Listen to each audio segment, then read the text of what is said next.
But they care。我先给大家讲一个，最近我听到个笑话哦。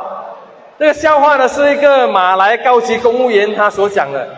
我们现在是要有三大阵营，有国政，有国盟，有西盟。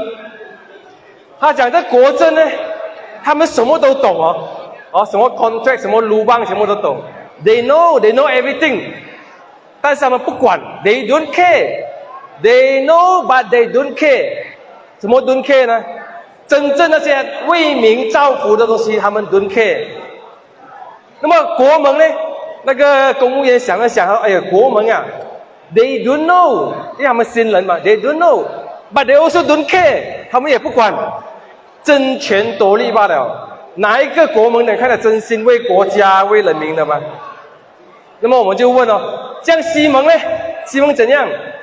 西盟啊，哎呀，西盟新人虽然有些部长不错啦 ，Anthony 不错啦，不过其实来讲，西盟没有什么经验啊，看 they don't know， they don't know， 没有不懂那些lubang啊 ，but they care 他们关心人民，他们关心国家。